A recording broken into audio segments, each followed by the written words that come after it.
Hello students, welcome to global online. This is Ankita Sood. So nature of communication एक बहुत important topic है paper one में।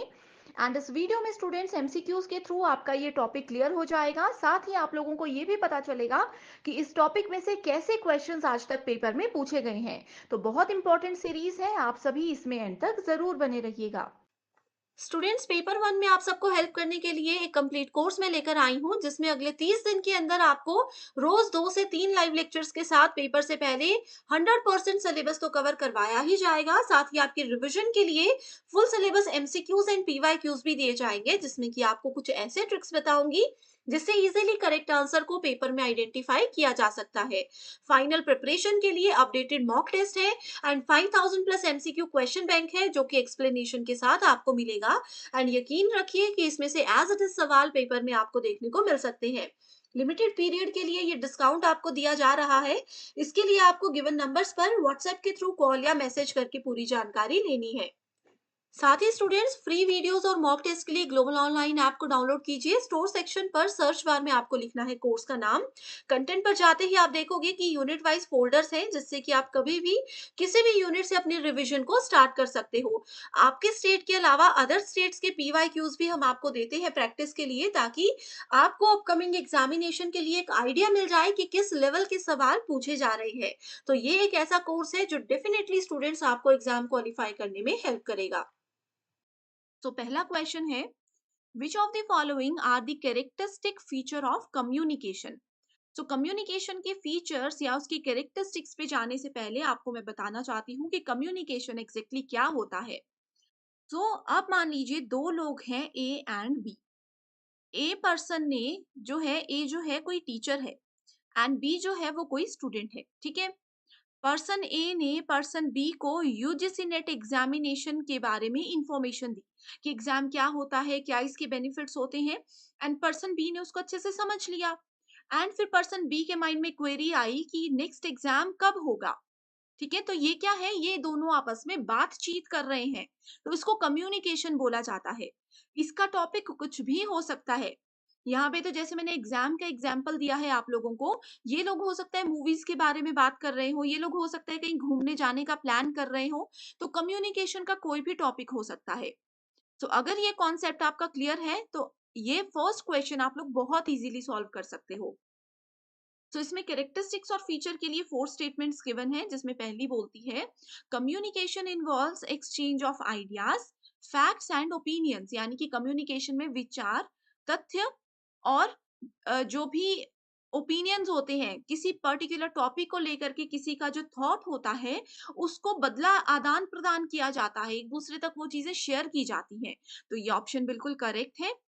दूसरा option बोलता है, communication involves both information and understanding. यानी कि देखो, जैसे मैंने सेम एग्जांपल आपके लिए मैं लेकर के आती हूँ, ए ने कोई इंफॉर्मेशन बी को दी थी, ठीक है। सो इंफॉर्मेशन तो हो गई। अगर बी पर्सन जो है वो उस चीज को अच्छे से समझ जाता है तो वो अंडरस्टैंडिंग है, तभी एक कम्युनिकेशन को सक्सेसफुल कम्युनिकेशन माना जाता है। सो इस according statement one and statement two दोनों ही करेक्ट है। तीसरी स्टेटमेंट बोलती है, communication is a continuous process. यानी कि ये एक सतत प्रक्रिया है, एक लगातार चलने वाली चीज है। जैसे मान लीजिए मैं हूं पर्सन ए, मैंने बी को कोई सीक्रेट बात बताई, लेकिन बी ने क्या किया, वो बात सी को बता दी। सी ने वही बात डी को बता दी एंड हट फिर के डी ने वो बात मुझे बता दी। तो ये क्या है, ये कॉन्टिन्यूअस प्रोसेस है। अब जैसे मैं आप लोगों को यूजीसी नेट एग्जाम की इंफॉर्मेशन दे रही हूँ, आप वो इंफॉर्मेशन आगे किसी को दोगे। अगर आप टीचर हो तो आप बहुत से स्टूडेंट्स को एक साथ वो इंफॉर्मेशन दोगे। तो कम्युनिकेशन हो रहा है ये टीचर्स और स्टूडेंट्स के बीच में, जो कि एक कॉन्टिन्यूअस प्रोसेस होता है। तो ये स्टेटमेंट भी बिल्कुल करेक्ट है। नेक्स्ट स्टेटमेंट बोलती है, communication is a circular process. ठीक है, जैसे कि इसी एग्जांपल में, जैसे थर्ड स्टेटमेंट में मैंने समझाया, तो वही यहाँ पे बोला गया है कि ये एक सर्क्युलर प्रोसेस है। सो इस अकॉर्डिंग देखें तो राइट आंसर क्या है, right answer here is option number one, that is A B C and D. So next question पे पढ़ते हैं। यहाँ पे पूछा गया है, which of the following set of statements is correct for describing the human communication process. So यहाँ पे हमें 6 स्टेटमेंट्स गिवन है। हमें बताना है कि ह्यूमन यानी कि जो भी पर्सन ए है, बी से बात कर रहा है, एक पर्सन चाहे 10 लोगों से बात करता है, तो उसमें करेक्ट स्टेटमेंट उसके रिगार्ड में कौन सी है। यहाँ पे अलग से डिफाइन नहीं किया गया है कि यहाँ पे वन टू वन कम्युनिकेशन हो रहा है या फिर एक पर्सन आगे 50 लोगों के साथ बात कर रहा है, ये मेंशन नहीं किया गया है। सो जनरल स्टेटमेंट्स हम लोगों को लेनी है, ठीक है। सो इसमें फर्स्ट स्टेटमेंट बोलती है non verbal communication can stimulate ideas. तो देखो स्टूडेंट्स, नॉन वर्बल और वर्बल, ठीक है, दो चीजें होती हैं, वर्बल एंड नॉन वर्बल, गैर मौखिक और मौखिक। वर्बल होती है जो कि हम लोग किसी को बोल कर समझाते हैं, नॉन वर्बल होती है जो बोली नहीं जाती, जिसमें कि सिर्फ हम लोग क्या करते हैं, इशारे से बात करते हैं, किसी पर्सन को हम इशारा करते हैं, चाहे वो हाथों से इशारा हो, चाहे वो आंखों से इशारा हो, वो नॉन वर्बल में आता है। तो पहली स्टेटमेंट इसमें बोलती है कि जो इशारों वाली लैंग्वेज होती है, ये बहुत से आइडियाज को जनरेट करने में हमें मदद करती है, ठीक है। सो ये वाली स्टेटमेंट क्या है, ये वाली स्टेटमेंट बिल्कुल करेक्ट है। दूसरी स्टेटमेंट बोलती है communication is a learned ability, यानी कि बातचीत करना जो है वो सीखा जाता है, ठीक है, ये स्टेटमेंट भी बिल्कुल करेक्ट है। तीसरी स्टेटमेंट बोलती है communication is not a universal pan क्रिया, ठीक है, यानी कि क्या बोला गया है इसमें कि संचार एक सार्वभौमिक रामबाण नहीं है। एंड चौथी स्टेटमेंट बोलती है communication can not break down, communication को रोका नहीं जा सकता, ये इसमें पूछा गया है, ठीक है, लेकिन कम्युनिकेशन को रोका भी तो जा सकता है बीच में। जैसे मैंने प्रीवियस क्वेश्चन में एग्जांपल लिया था, ए ने कोई बात बी को बताई, बी ने कोई बात सी को बताई, हो सकता है सी वो सीक्रेट को रख ले, वो आगे डी को बताए ही ना, तो कम्युनिकेशन को ब्रेक डाउन भी किया जा सकता है। तो ये स्टेटमेंट गलत है यहाँ तक। सॉरी, ब्रेक इसमें पूछा गया है कि communication can not break down, तो ये स्टेटमेंट बिल्कुल करेक्ट है, ठीक है। सो 1 2 3 एंड 4 ये सभी स्टेटमेंट्स बिल्कुल करेक्ट है। सो राइट आंसर है यहाँ पे ऑप्शन नंबर सी, ठीक है। यहाँ पे देखते हैं बाकी की दो स्टेटमेंट्स क्यों इनकरेक्ट है, क्योंकि इसमें बोला गया है more communication means more effective learning by students, ठीक है, यानी कि इसमें बोला गया है ज्यादा बातचीत करेंगे तो ज्यादा इफेक्टिव लर्निंग होगी, ऐसा तो नहीं होता है, ठीक है, ये जनरल स्टेटमेंट है। एंड लास्ट स्टेटमेंट बोलती है value of what is learn through classroom communication is not an issue for students, तो जो भी वैल्यूज क्लासरूम में स्टूडेंट्स को सिखाई जाती है उसका कोई रोल नहीं होता, उसका कोई इशू नहीं होता स्टूडेंट्स को। तो अगले क्वेश्चन पे पढ़ते हैं, इसमें पूछा गया है as a good classroom communicator you are suppose to know your. So अब देखो क्लासरूम कम्युनिकेशन की बात यहाँ पे की गई है। अभी तो हमारी क्या चल रही है, ऑनलाइन क्लासेस चल रही हैं, लेकिन आज से पहले क्या था, आज से पहले ऑफलाइन क्लासेस हम लेते थे। तो एक स्टूडेंट, ठीक है, मान लीजिए यहाँ पे 50 स्टूडेंट्स हैं एंड सिर्फ सॉरी एक ही टीचर है ना, ऐसा ही होता है। सो एक अच्छा क्लासरूम कम्युनिकेशन कब माना जाता है, जब ऑडियंस के इमोशन से हम लोग जुड़े हों, जब एक टीचर और स्टूडेंट्स आपस में इमोशनली अटैच होंगे तो क्या वो एक अच्छा कम्युनिकेशन होगा। तीसरा है साइलेंट क्यूज, यानी कि मौन संकेत देना। तीसरा है आर्टफुल पॉजेस एंड चौथा है काउंटर आर्ग्यूमेंट्स। सो इसमें देखो राइट आंसर जो है वो है ऑप्शन नंबर 3, दैट इज कलात्मक ठहराव। कलात्मक ठहराव क्या होता है, अब देखो स्टूडेंट्स, जैसे कि मैं आप लोगों को पढ़ा रही हूँ, क्या हो रहा है, मैं बीच बीच में पॉज ले रही हूँ, कुछ एक स्टेटमेंट बोलने के बाद में थोड़ा सा, चाहे 1 से 2 सेकंड, ज्यादा नहीं, 1 से 2 सेकंड का हम पॉज लेते हैं, जो कि बहुत इंपॉर्टेंट होता है स्टूडेंट्स को ये आइडेंटिफाई करने के लिए कि अब हमारी अगली स्टेटमेंट शुरू हो चुकी है। अगर हम लोग ये आर्टफुल पॉज ना लें, बहुत से लोगों को ये पता नहीं होता कि कहाँ पे हमें रुकना है किसी स्टेटमेंट के बाद, कहाँ पे हमें कंटिन्यू रहना है। इसकी वजह से क्या होता है, पूरी स्टेटमेंट का मतलब ही चेंज हो जाता है। तो अगर जैसे कि आप सभी यूजीसी नेट एग्जाम दे रहे हो, इसका मतलब है आप लोग टीचर बनने वाले हो, प्रोफेसर बनने वाले हो, तो आप सभी को ये आर्टफुल पॉज आना चाहिए, ये एक क्लासरूम के लिए बहुत इंपॉर्टेंट होता है। राइट, सो राइट आंसर है ऑप्शन नंबर 3।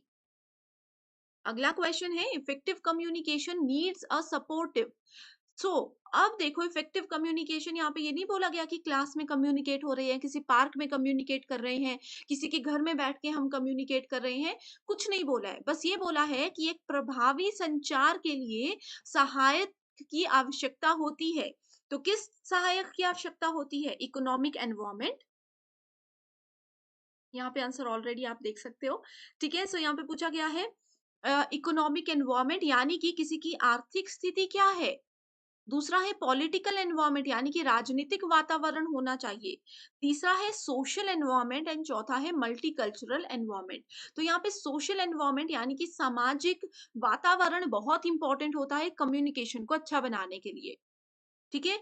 अब देखो क्या है, जैसे मान लीजिए मैं आप लोगों को पढ़ा रही हूँ, आप लोग किसी और टीचर से भी पहले पढ़ चुके होंगे अपने स्कूल लेवल में, अपने कॉलेज लेवल में। तो होता क्या है, जिस टीचर के पढ़ाने का तरीका आपको अच्छा लगता है, आप कोशिश करते हो कि हम भी वैसा ही पढ़ाएं। ये नेचुरल चीजें होती है किसी भी ह्यूमन में, ठीक है। तो ये भी एक सोशल एनवायरनमेंट का पार्ट होता है कि हम लोग जैसे लोगों के बीच रहते हैं, हम लोग वैसे ही कम्युनिकेट करते हैं, वैसे ही हमारी इफेक्टिव कम्युनिकेशन बढ़ती जाती है। अगर मान लीजिए मैं थोड़ा टपोरी स्टाइल में आपको पढ़ाती, या मेरी कम्युनिकेशन स्किल्स में भी हो सकता है कुछ को अच्छी नहीं लग रही होंगी, तो वो क्या है, वो एक इफेक्टिव कम्युनिकेशन नहीं माना जाता।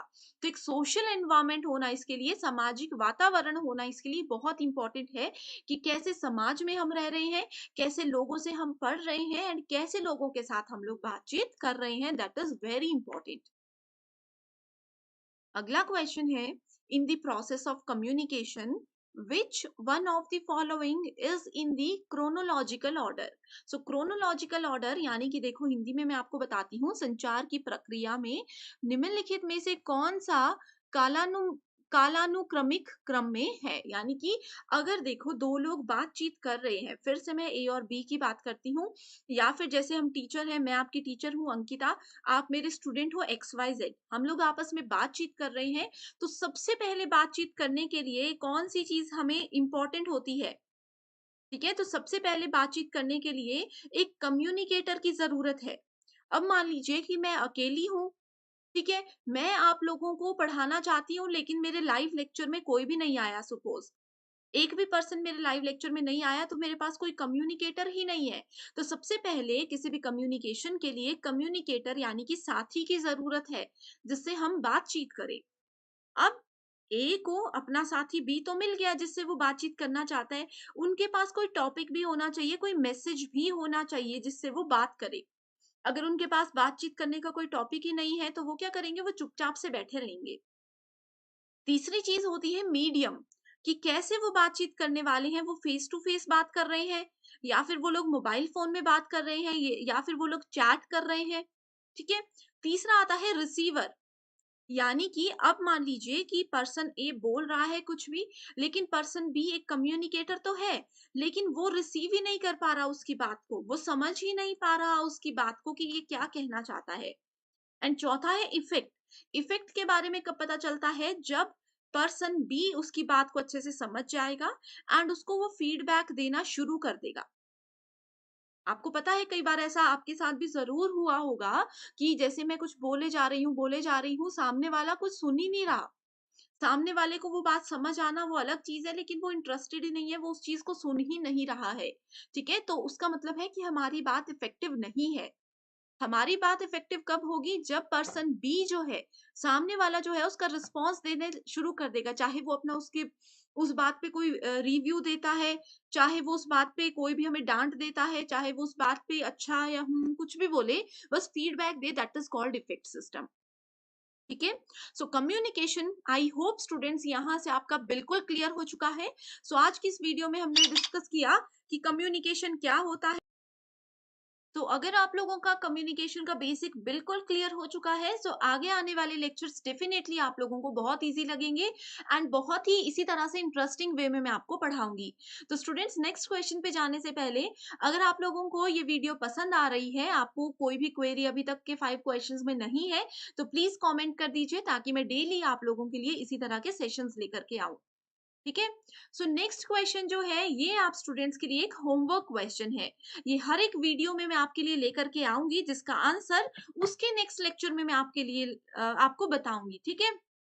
तो देखो, ये क्वेश्चन अभी के प्रीवियस 5 क्वेश्चंस पर बेस्ड है, जिसका आंसर आप लोग मुझे कमेंट करके बताओगे।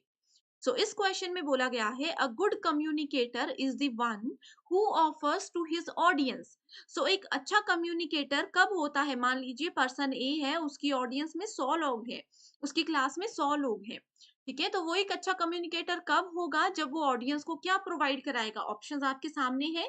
जो भी इसका आंसर है मुझे कमेंट करके बताइए, एंड इसका करेक्ट आंसर किस किस स्टूडेंट ने दिया है ये मैं कल के लेक्चर में आपको बताऊंगी। ठीक है, आज की ये वीडियो आप सभी स्टूडेंट्स को पसंद आई है? कोई डाउट है, कोई क्वेरी है, या कुछ कहना चाहते हो इस वीडियो के बारे में, तो जरूर मुझे कॉमेंट कीजिएगा। Thank you so much for watching this video, and I wish you all the